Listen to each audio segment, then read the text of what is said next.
Everyone is stressed. You, me, Bob the Builder, we're all concerned about something that's going to happen in the future. Looking at students in particular, we're all pressured to get good grades, go to a good university, get a good job. We all want to be the best of the best of the best. But to do that, that inherently means we're at competition with one another. This competition can be good because it pushes us to excel to the best of our abilities. But it can also be negative because whilst competing, we forget about ourselves. There's this new word in Chinese called 内卷 or involution. According to the Urban Dictionary, involution is a spiraling decay of mental well-being, especially in modern-day China. It refers to a feeling of hopelessness, pointlessness, and dread created by a competitive and overworking society with strict expectations.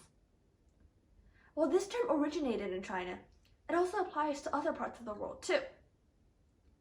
In Chinese, the word 内卷 is made up of two characters, 内, which means inwards, and 卷, which means rolling. So literally, rolling inwards. You can imagine it like a Swiss cheese roll.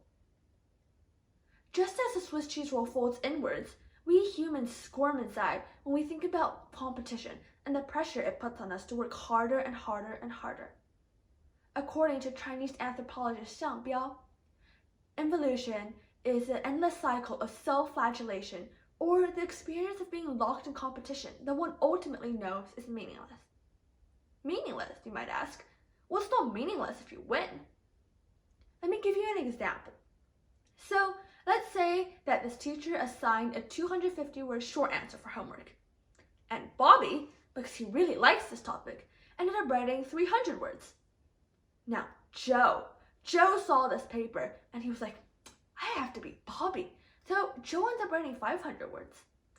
Then Mary sees Joe and she writes 800 words. And this keeps going and going and going until all the answers are 2 pages long. Now, I'm definitely exaggerating here, but you get my point. This is involution. This is what I call the brainless competition. Because sometimes, whilst competing, we forget about ourselves and we become so focused on trying to beat others.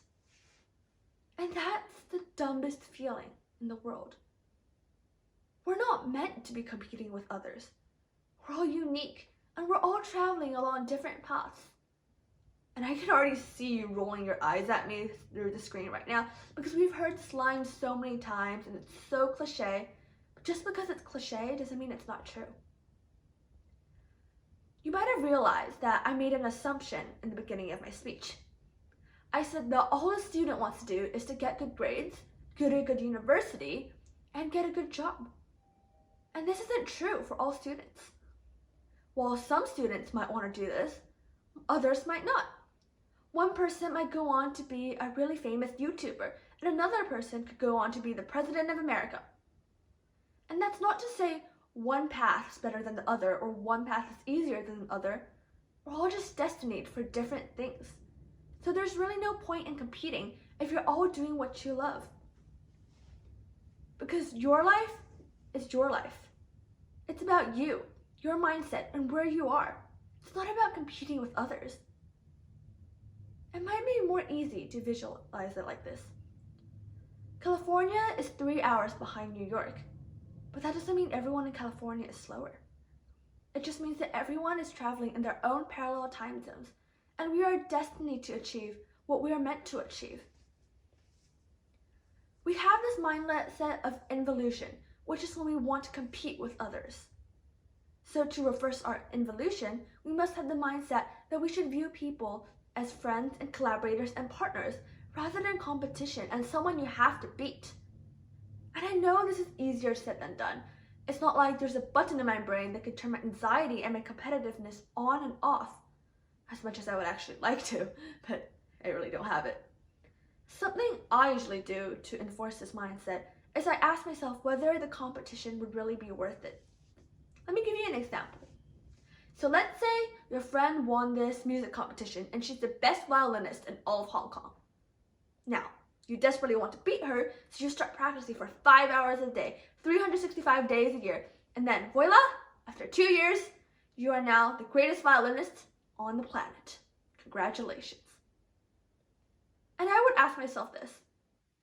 Would that 2 seconds of serotonin when I received that certificate really be worth me putting in hours and hours and hours of work into something I really don't even like? If the answer is no, then there's no point to have involution. So instead, just congratulate your friend, so you're happy for them, and do what makes you feel happy. Another way to realize how involution is inherently illogical is by visualizing it. So firstly, we've established that involution is about competition. We also know that it's rolling inwards like a Swiss cheese roll. So to have a competition, you must have a finish line, right?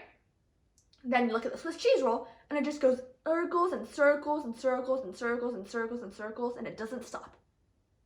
There is no end to this competition. So you know what? You can't ever win. Just eat the Swiss cheese roll and make yourself feel a lot better. So stop worrying about where you're meant to be, because you are where you're supposed to be at right now. Stop trying to compete with others, because life isn't about involution.